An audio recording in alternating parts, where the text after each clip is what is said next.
Donc, rebonjour encore à toutes et à tous. Bienvenue au Cybercafé, donc aux sessions au Cybercafé qu'on organise tous les samedis. Donc aujourd'hui, c'est la 25e session de live LinkedIn qu'on organise autour du numérique. Donc on est très très heureux de vous recevoir. Merci encore à toutes et à tous d'avoir répondu présent. Aujourd'hui, on reçoit Dr Yassine Kofi pour parler de protection de données personnelles. Donc plus précisément l'impact de la protection des données personnelles sur le marketing digital. Donc d'une part, on demande de faire du marketing, de rentabiliser, d'avoir une personnalisation des services et des produits qu'on offre aux clients, de faire de plus en plus de campagnes marketing ciblées et comment est-ce qu'on peut le faire tout en respectant la vie privée des consommateurs. Donc l'idée, c'est d'en discuter aujourd'hui avec Dr Yassine Kofi. Donc je suis Amadou Tidiane Diawara. Je serai accompagné de Suleiman Ouattara sur ce thème.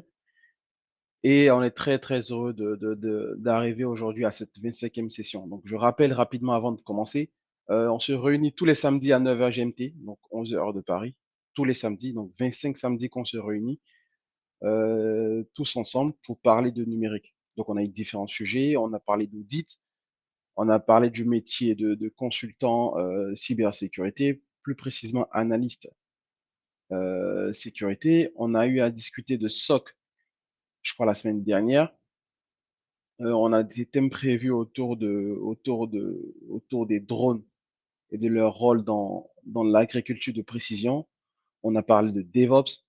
On a plusieurs sujets et on a différents sujets qu'on a.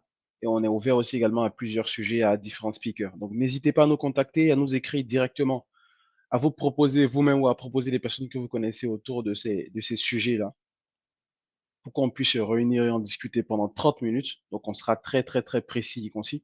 On fait l'effort de respecter 30 minutes à toutes nos sessions.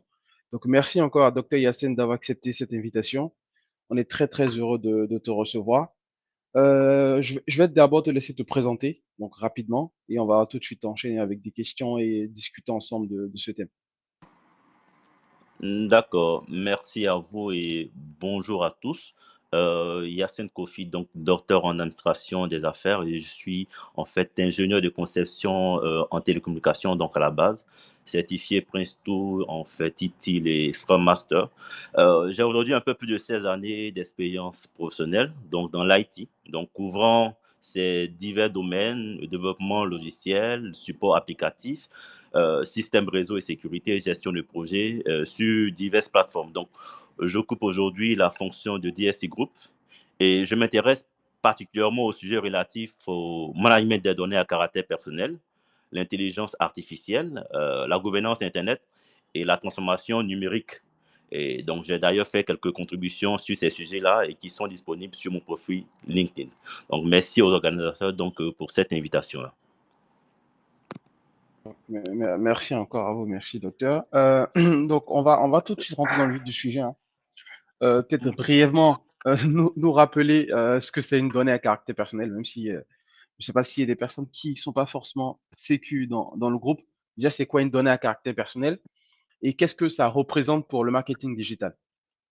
D'accord, donc merci pour la question. Donc, ce qu'il faut retenir, c'est qu'une donnée à caractère personnel, donc, qui est aussi appelée données personnelles ou données privées, est d'un point de vue juridique, euh, toute information de quelque nature qu'elle soit, et indépendamment de son support, y compris le son, l'image, donc relative à une personne physique, identifiée ou identifiable, directement ou indirectement, donc par référence à un numéro d'identification ou à un ou plusieurs éléments spécifiques, donc propres à son identité physique, physiologique, génétique, psychique, culturelle, sociale ou économique. Bon, ça, c'est vraiment une définition globale et qui est vraiment d'un point de vue juridique. Ce qu'il faut rajouter est que dès le moment où il est possible, par recoupement de plusieurs informations ou par l'utilisation de moyens techniques divers, d'identifier une personne, les données sont toujours considérées comme personnelles. Pour que ces données-là ne soient plus considérées comme telles, elles doivent être rendues anonymes de manière à réduire le plus possible ou rendre impossible toute identification donc à la personne concernée. De façon claire aussi, ce qu'il faut retenir et important, c'est que le marketing digital en lui-même donc va désigner l'ensemble des activités marketing déployées en ligne pour entrer en relation avec des clients ou des prospects. D'un point de vue simple, ce qu'on peut noter aussi, c'est que dans le contexte marketing, des exemples qu'on peut avoir en termes de données personnelles, on a par exemple le nom et le prénom. Donc, des informations sont directement liées donc, à l'identité de la personne. On a l'adresse email. Donc, des adresses sont couramment collectées ou envoyées justement des newsletters et autres. On a le numéro de téléphone aussi. Donc, les numéros de téléphone peuvent être utilisés pour envoyer des messages, des SMS ou autres. On a des données de localisation. Donc, des données de localisation sont le plus souvent utilisées dans le marketing donc pour cibler les utilisateurs en fonction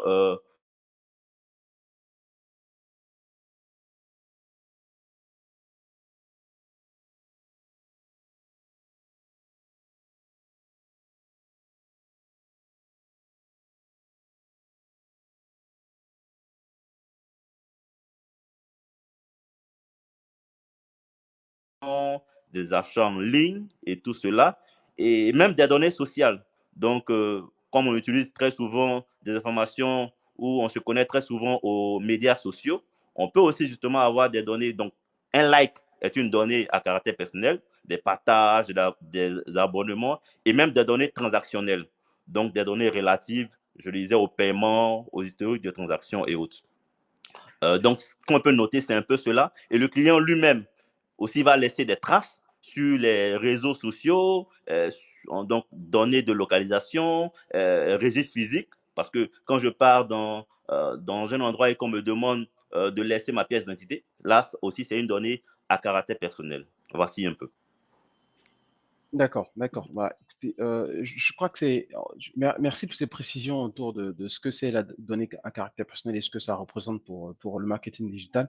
Donc, je rappelle, hein, l'intervention va s'articuler autour de 4 blocs. Donc, on a vu un peu ce que c'est la donnée personnelle dans le marketing digital. On verra ensuite les défis liés à la collecte et à l'utilisation de ces données-là. Donc, la stratégie aussi également de marketing pour pouvoir protéger ces données et l'avenir de la protection de la donnée et du marketing digital. Mais toujours dans ce gros pavé lié à l'introduction à la protection des données personnelles.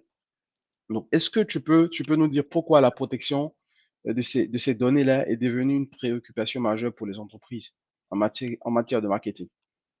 Alors, sur cette question-là, il est important de noter que donc, la protection des données personnelles donc des clients ou des consommateurs, elle va faire référence donc à la manière dont les entreprises vont collecter, vont gérer ou vont protéger et utiliser les données personnelles, donc des diverses données donc, qu'elles recueillent auprès donc, des clients ou des prospects, donc ils vont interagir en ligne.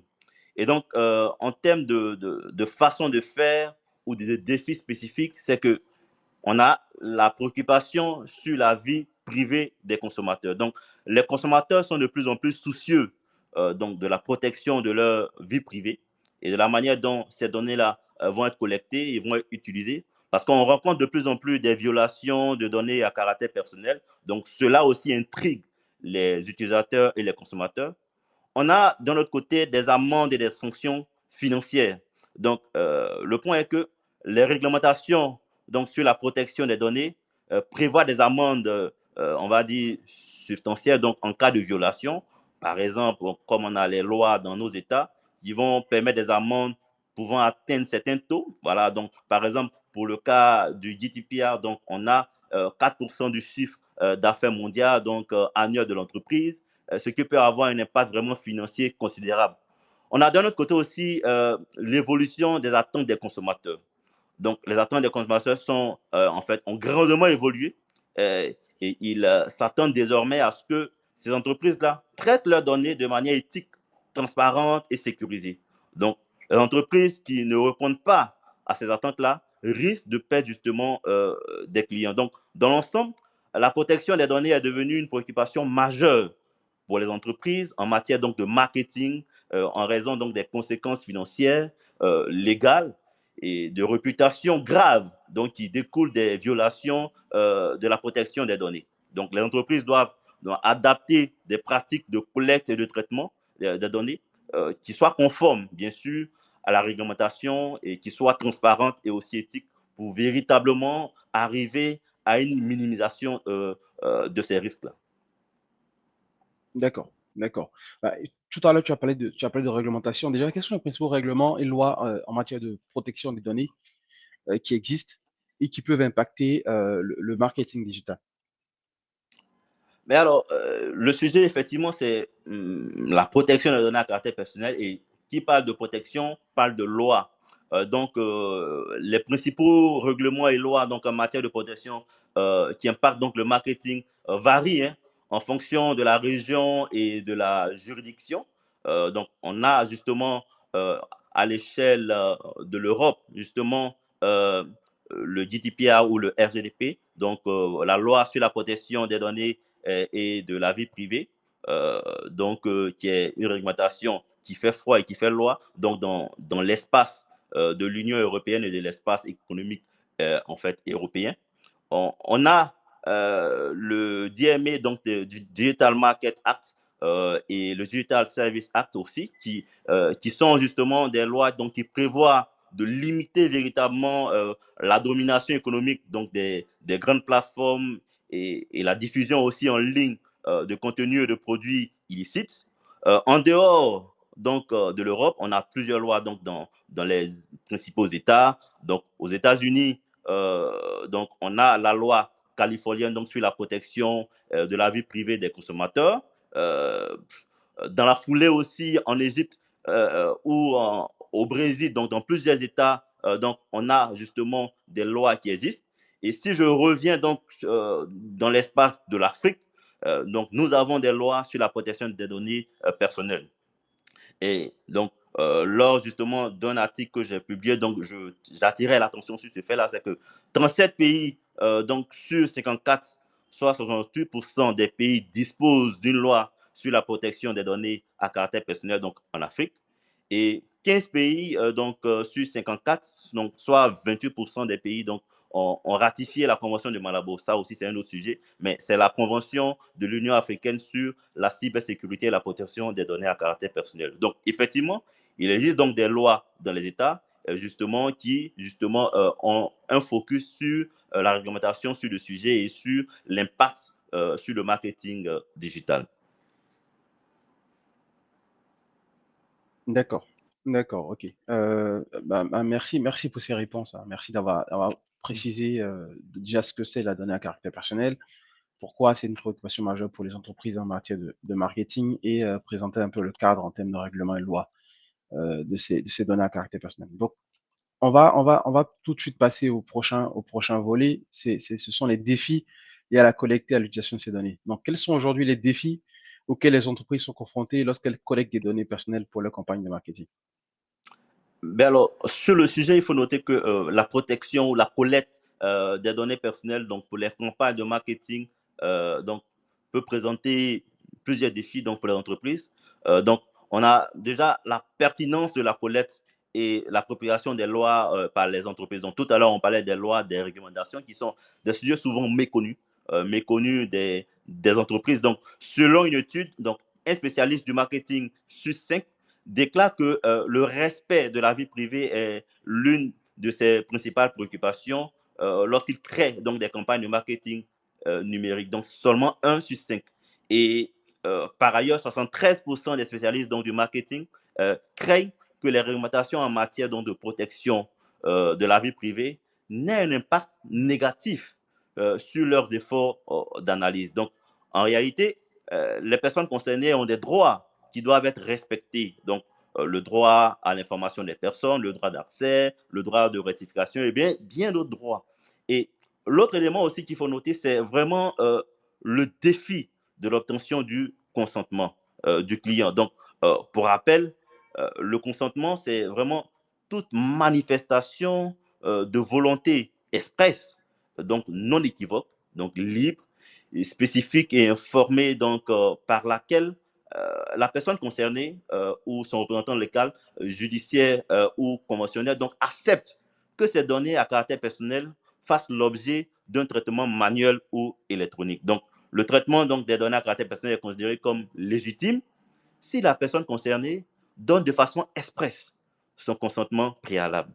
Donc, en plus de cela, c'est l'adaptation des usages. Donc, en raison, bien sûr, des réglementations, nous avons vu de grandes marques comme Apple, Firefox, Google et autres introduire des changements en matière de protection de la vie privée, donc qui affectent les moyens utilisés par les spécialistes du marketing, donc pour collecter les données dans le passé. Donc, chez Apple, par exemple, donc, la version 14.5 de l'iOS donc, a introduit des politiques de confidentialité et de partage des données, donc connues sous le nom de Apple App Tracking Transparency Framework. Donc, c'est des éléments qui vont apporter une couche supplémentaire et justement pour que les données soient vraiment collectées de façon très raisonnée.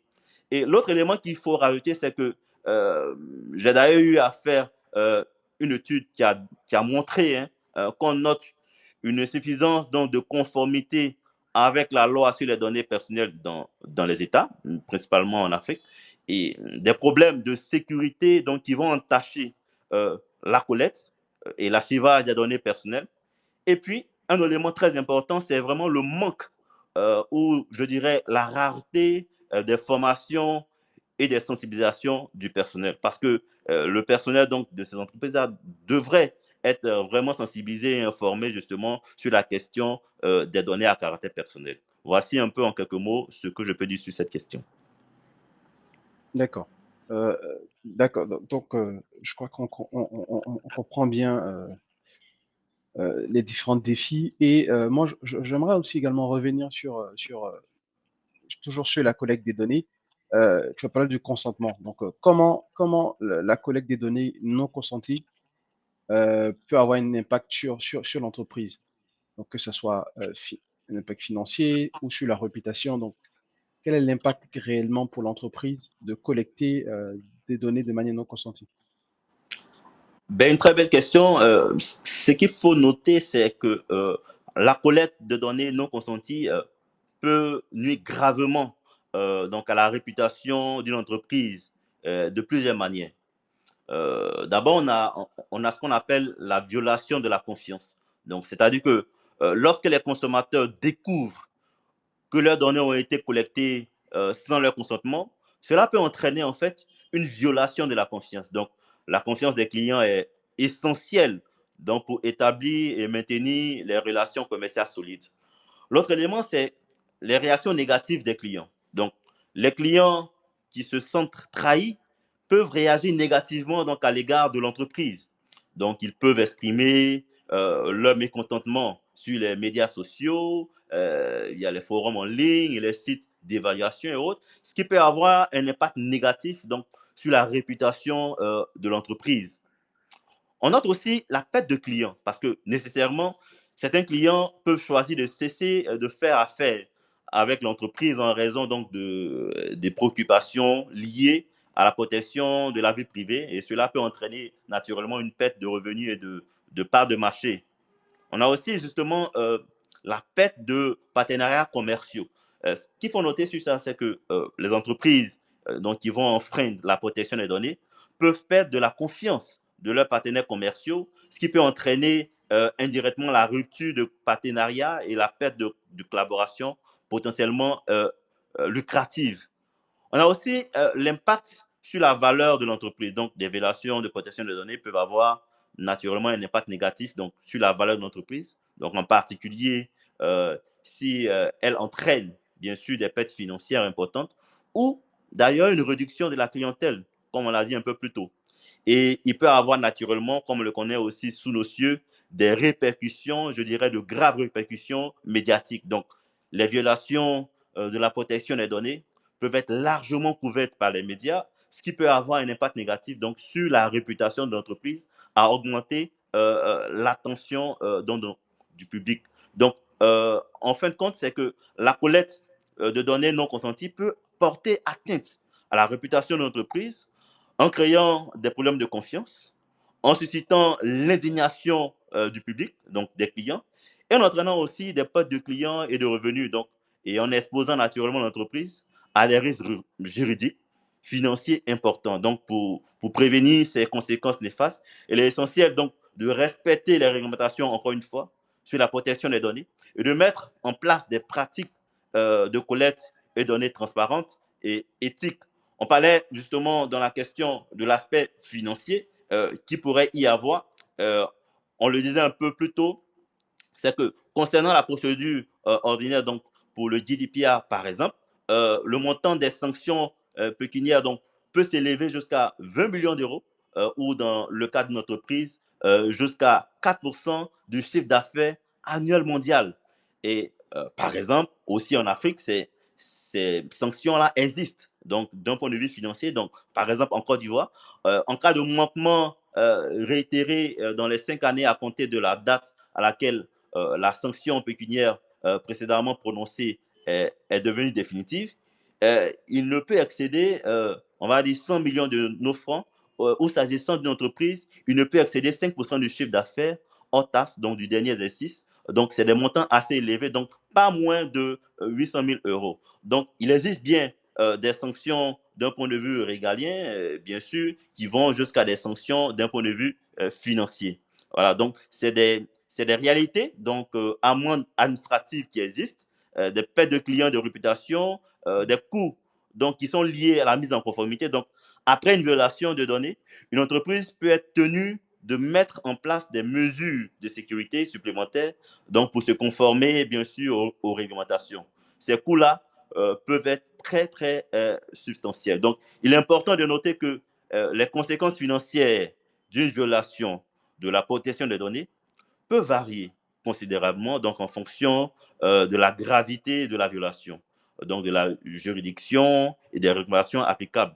Donc, pour minimiser ces risques-là, les entreprises, encore une fois, doivent mettre en place des politiques et des pratiques donc de protection des données solides, donc se conformer aux réglementations en vigueur et investir véritablement donc dans la sécurité des données et la sensibilisation, encore une fois, du personnel. Car il est très important, et j'insiste là-dessus, de pouvoir sensibiliser le personnel qui est vraiment, on va dire, l'élément central de ce processus-là.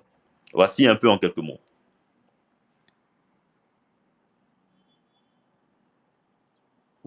Merci, docteur. Je ne sais pas si Suleiman a des questions. Je crois qu'on va tout de suite passer au volet stratégie pour le marketing digital. Et Allô, donc, je ne sais pas on si. m'entend? Oui, oui, on t'entend très bien. D'accord. Merci bien, docteur Yassine, pour ces éléments de réponse, surtout de qualité. Donc, je Merci. rappelle pour ceux qui nous prennent en marche, c'est que nous avons parlé de deux volets précédemment. Donc, le volet lié à l'introduction même à la protection des données dans le digital marketing. Et ensuite, on a parlé aussi des différents défis, voilà, de la collecte des données, donc des utilisateurs. Donc, on va entamer la troisième phase, voilà, qui, comme l'a dit Tidiane tout à l'heure, voilà, qu'il s'agit des stratégies. Donc, moi, ma question, c'est de savoir, en fait, quelles sont les stratégies vraiment efficaces, pardon, euh, qu'on peut mener, en fait, voilà, dans des campagnes de marketing, tout en respectant, voilà, comme on a beaucoup parlé de vie privée des consommateurs et tout, donc tout en respectant leur vie privée. Alors, merci donc pour cette question. Donc, sur ce point-là, il faut noter l'un des éléments fondamentaux, c'est le respect de la loi, donc via les principes directeurs. Donc, les principes directeurs, donc sur le sujet, c'est le principe de la licéité, la loyauté, la transparence, la finalité, la proportionnalité, la pertinence donc des données, la durée limitée donc de conservation des données, la sécurité et la confidentialité, et puis on va dire des éléments importants comme le respect donc de la responsabilité. L'autre élément qu'il faut noter, c'est de pouvoir indiquer aux clients ce qui est fait de leurs données. Donc, de leur permettre de s'inscrire ou se désinscrire donc sur les plateformes, de ne demander donc pour ces entreprises-là que les informations nécessaires. Donc, l'autre élément important aussi, c'est de pouvoir fournir de la valeur en échange des données. Donc, offrir donc aux consommateurs une valeur en échange de leurs informations est un moyen efficace, pour ma part, donc de collecter des données sur les clients tout en faisant preuve de transparence. Donc, Par exemple, Disney, donc, qui est une entreprise très connue, très grande entreprise, là-bas, ce qui se passe, c'est que lorsque les clients se rendent dans les parcs à thème et les hôtels Disney, ils reçoivent un bracelet qu'ils appellent Magic Band. Donc, ce bracelet-là utilise les données de profilage pour améliorer l'expérience du client. Par exemple, les personnes qui portent le bracelet peuvent l'utiliser pour déverrouiller les portes de leur hôtel, accéder au parc et acheter des marchandises et de la nourriture. Donc, les données de profilage ici recueillies lorsque les clients portent le bracelet sont également utilisées à des fins de marketing ciblé. Mais ici, les clients de Disney acceptent volontiers donc de communiquer leurs données en échange de leur confort. Donc, Disney est également transparent quant à l'utilisation de ces données. Donc, au cours donc, de la procédure d'enregistrement en ligne donc, de Magic Band, donc Disney détaille ses politiques de collecte et explique aux clients comment elle va sécuriser les données de ceux-ci. Donc, pour les PME, par exemple, si vous souhaitez obtenir des données sur l'expérience des clients après un achat, vous pouvez leur envoyer une enquête demandant explicitement des informations spécifiques. Donc, en échange de leur réponse, vous pourrez justement leur offrir un code de réduction sur leur prochain achat. Et comme tout le pouvoir est entre les mains du client, il peut choisir de partager les données avec vous ou de le refuser, voilà, s'il le veut. Mais au moins, il aurait été informé. Et après, quand on collecte les données, il faudrait qu'on voit l'impact de cette collecte-là. Donc, bien sûr, en termes de stratégie, donc pour les entreprises marketing, je sais qu'il y a parmi nous des personnes dans ces domaines-là, donc, ou dans ce corps de métier, c'est vraiment d'utiliser ces stratégies-là. Donc, mener des campagnes de marketing digital tout en respectant la vie privée des consommateurs donc, est essentiel. Donc, il faut mettre en lumière la transparence donc, dans la collecte des données, l'obtention du consentement, mais un consentement qui est éclairé. Donc, obtenir un consentement explicite donc, et éclairé des utilisateurs donc, pour collecter et utiliser des données. Donc, la protection des données, l'éducation des utilisateurs et puis l'évaluation de l'impact donc, sur la vie privée. Voici un peu. D'accord, d'accord. Je pense que c'est bien noté. Donc, ça, ce qui veut dire que c'est vraiment important d'être transparent, voilà, face à la collecte des données des utilisateurs. Tout à Donc, fait. quels seront donc les avantages pour ces entreprises-là qui respectent en fait la vie privée de leurs consommateurs dans leur campagne de marketing? Ben alors, très belle question. Donc, sur le sujet, il faut dire que le respect de la vie privée des consommateurs dans les campagnes de marketing, notamment en adoptant une approche transparente dans la communication, des pratiques et l'utilisation donc des données, offre plusieurs avantages aux clients. Donc, euh, le renforcement de la confiance. Donc, la transparence en matière de protection des données renforce la confiance des clients. On a la loyauté aussi des clients. Donc, des entreprises qui respectent la vie privée des consommateurs donc, ont tendance à fidéliser leurs clients. On a une réputation positive, donc les entreprises qui se soucient de la vie privée sont perçues de manière positive, donc par les consommateurs et la communauté. On a l'autre élément important, c'est la conformité légale. Donc, le respect de la vie privée des consommateurs permet de se conformer aux réglementations en matière donc, de protection. On a la réduction du risque de violation des données, l'amélioration donc de la personnalisation parce que les entreprises vont pouvoir utiliser des données collectées de manière transparente. On a une réduction du gaspillage parce que en se concentrant sur les données pertinentes et en connectant que les données dont on a besoin, cela est très important aussi. On a une optimisation des investissements publicitaires, donc une meilleure connaissance des préférences des utilisateurs ou des consommateurs grâce à des données transparentes donc permet aux entreprises d'optimiser leurs dépenses publicitaires. On note aussi une meilleure gestion des risques parce que les entreprises qui respectent la vie privée sont mieux préparées à faire face à d'éventuelles crises donc liées à la protection des données. Et finalement, on peut noter une différenciation concurrentielle parce que le respect de la vie privée peut être un élément de différenciation concurrentielle. Donc, les entreprises qui adoptent des pratiques exemplaires en matière de protection des données peuvent se démarquer véritablement vis-à-vis de la concurrence. Voici un peu. D'accord, d'accord. Merci, docteur. Donc, je rappelle rapidement, donc, ce sont les sessions de 30 minutes qu'on tient tous les samedis. Donc, ça fait 25 samedis qu'on les tient. Aujourd'hui, vu le sujet, on va vous demander de permettre de passer le temps de 5 à 5 petites minutes. Avant de poser la dernière question, qui est pour toi, docteur Hyacinthe, mais aussi également pour les gens qui sont dans le public. En fait, j'ai deux questions.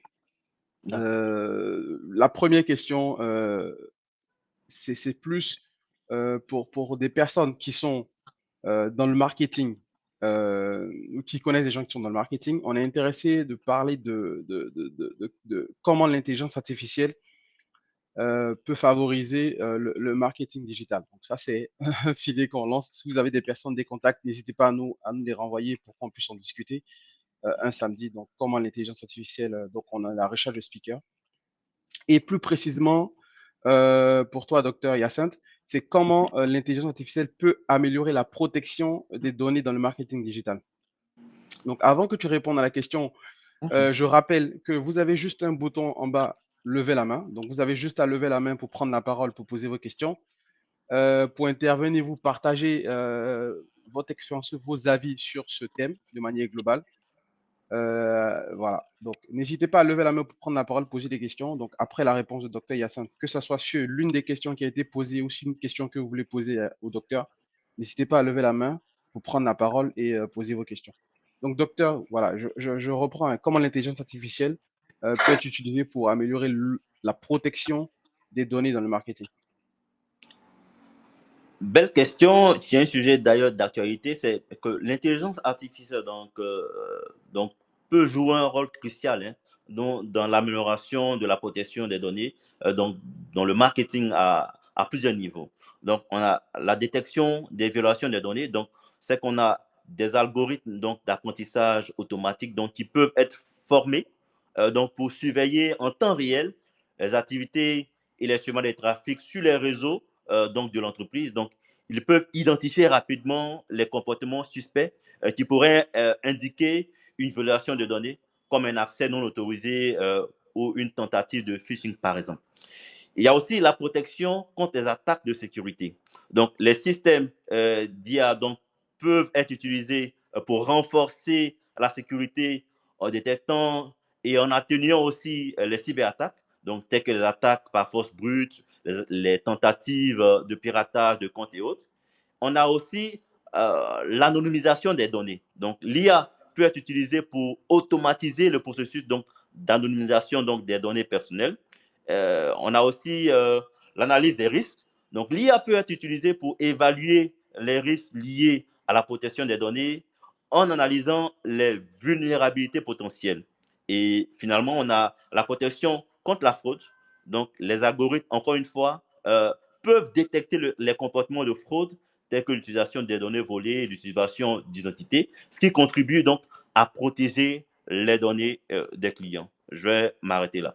D'accord, d'accord. Merci, docteur. Donc, je rappelle, hein, vous avez juste à lever la main, poser vos questions. Je vois qu'il y a M. Dibi Christophe qui souhaite prendre la parole. Partagez votre avis ou posez une question au docteur. Vous avez la parole, M. Dibi.